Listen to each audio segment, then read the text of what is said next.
Timeline ঘোষণা করেছে ইতিমধ্যে অন্তর্বর্তীকালীন সরকার। 12 ফেব্রুয়ারিতে হতে পারে ত্রয়োদশ জাতীয় সংসদ নির্বাচন। প্রত্যেকটি দলই নিজেদের প্রচারণা মিছিল মিটিং করে জানান দিচ্ছেন। 5ই আগস্টের পর কোন দলের জনপ্রিয়তা বেড়েছে, আবার কমেছে কোন দলের জনপ্রিয়তা, এমনকি অনেক দল ভোটের মাঠ থেকে হারিয়েও গিয়েছে। তবে নির্বাচনকে সামনে রেখে ভোটাররাও নিজেদের পছন্দের দলের কথা জানান দিচ্ছে। একের পর এক জরিপ অনুষ্ঠিত হচ্ছে। কোন জরিপ হচ্ছে সরকারিভাবে, আবার কোন জরিপ হচ্ছে বেসরকারিভাবে। এছাড়া আন্তর্জাতিকভাবেও অনেক জরিপ পরিচালিত হচ্ছে বিভিন্ন সংস্থা থেকে।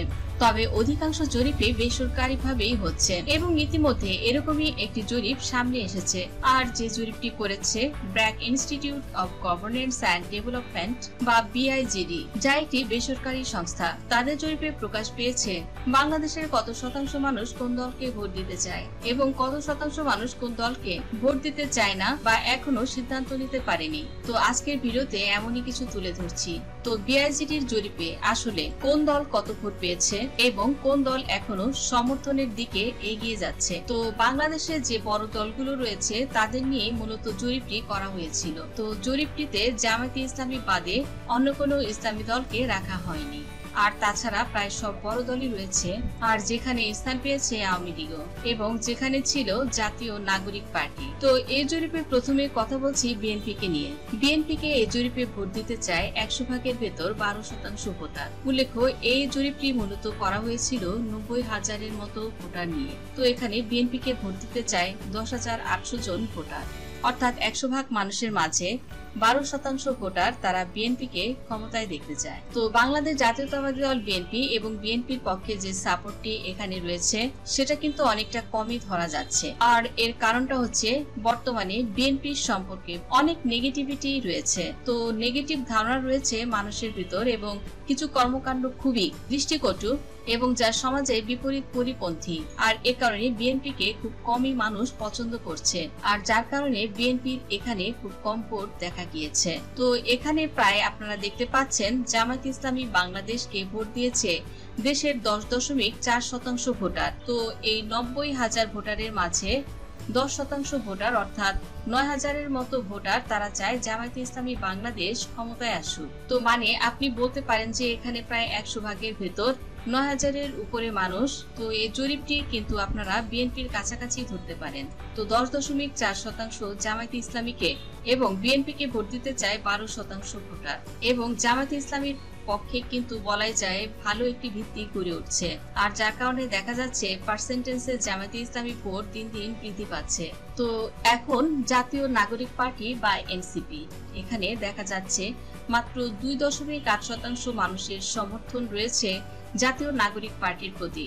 তো বলা যায় এখানে সর্বনিম্ন ভোট পেয়েছে জাতীয় নাগরিক পার্টি, অর্থাৎ 100 ভাগের মানুষের ভেতর মাত্র 2520 জন জাতীয় নাগরিক পার্টিকে ক্ষমতায় দেখতে চায়। তো জাতীয় নাগরিক পার্টি এখানে আপনারা দেখতেই পাচ্ছেন ততটা বড় দল নয় এবং সমর্থনের সবচেয়ে নিম্নমুখী রয়েছে জাতীয় নাগরিক পার্টি, অর্থাৎ দেশের মানুষ জাতীয় নাগরিক পার্টিকে তেমন একটি ক্ষমতায় দেখতে চায় না। তো বলা যায় জাতীয় নাগরিক পার্টি যদি এবার নির্বাচন করে মুখ থুবড়ে পড়ে যাওয়ার সম্ভাবনা রয়েছে। এর পেছনের কারণ দর্শক আপনারা ভালোই জানেন। বর্তমানে টিভি মিডিয়াগুলো জাতীয় নাগরিক পার্টির নেতাদের কর্মকাণ্ডকে আসলে ভালো চোখে দেখছে না, আর যার ফলে জনপ্রিয়তা 5ই আগস্টের পর একটু বেড়ে গেলেও তো বর্তমান পরিস্থিতিতে জাতীয় নাগরিক পার্টির প্রতি মানুষের আস্থা একদমই নেই বললেই চলে। তো দর্শক এখানে একটি মজার বিষয়, যেখানে দেখা যাচ্ছে এই জরিপে প্রায় 48.5% ভোটার তারা এখনো সিদ্ধান্ত নেননি তারা কোন দলকে সমর্থন করবে। অর্থাৎ অনেকেই বলছে এত বছর তো এমনটি দেখা যায়নি। 48.5% ভোটার, তার মানে এরা আওয়ামী লীগকে সমর্থন করবে। তো যেহেতু বাংলাদেশের আওয়ামী লীগের কার্যক্রম মোটামুটি ভাবে বন্ধ, তাই এই 48.5% ভোটার কোনো মতামত দেয়নি, অর্থাৎ তারা আওয়ামী লীগকেই ক্ষমতায় দেখতে চায়। আর এই জরিপে 7.3% ভোটার তারা বলে দিয়েছে তারা আওয়ামী লীগকে ক্ষমতায় দেখতে চায়, অর্থাৎ সাহস করে বলেছে 7.3% মানুষ তারা আওয়ামী লীগকে আবারও ক্ষমতায় দেখতে চায়। এবং যারা সাহস করতে পারেনি তাদের ভিতরে ছিল 48.5% ভোটার। তো বলা যায় এই জরিপে আওয়ামী লীগ একাই পেয়েছে 54% মানুষের সমর্থন। তো জরিপের মাধ্যমে কিন্তু অনেকটাই ভয়াবহ চিত্র উঠে এসেছে। যে কোনো সময়ে যে কোনো দল নির্বাচনে চলে যেতে পারে, কারণ দেশের পরিস্থিতি কিন্তু বলছে এই মুহূর্তে মানুষ নির্বাচনে আগের পরিস্থিতিকেই ভালো বলছে। বর্তমান সময়ে উত্তাল পরিস্থিতি চলছে। এছাড়া দ্রব্যমূল্যের যে ঊর্ধ্বগতি, বর্তমান সময়ে মানুষ হাঁসফাঁস খাচ্ছে। অনেকে তো বলছে আমরা আগেই ভালো ছিলাম, আওয়ামী লীগ সরকারের আগে দেশের রাজনৈতিক পরিস্থিতি এমনটি ছিল না। তারা চাইলে যে কেউ তাদের প্রিয় নেতাকে নিয়ে মত প্রকাশ করতে পেরেছে। বর্তমান সময়ে মুখ ফসকে কেউ কোনো কথা বলতে পারছে না, ট্রলের শিকার হচ্ছে, যেটা এর আগে কখনোই এমন চিত্র দেখা যায়নি। তবে অনেকেই বলছে 5ই আগস্টের আগে মানুষ নাকি স্ট্যাটাস দিয়ে মুছে ফেলতো, এখনো ঠিক একই পরিস্থিতির শিকার হচ্ছে। তাহলে কি স্বাধীন বাংলাদেশ বা নতুন বাংলাদেশ? পরিস্থিতি আগে যেমন ছিল এখনো এর চেয়ে বেশি রকম ভয়াবহ চিত্র বাংলাদেশের রাজনীতিতে উঠে এসেছে।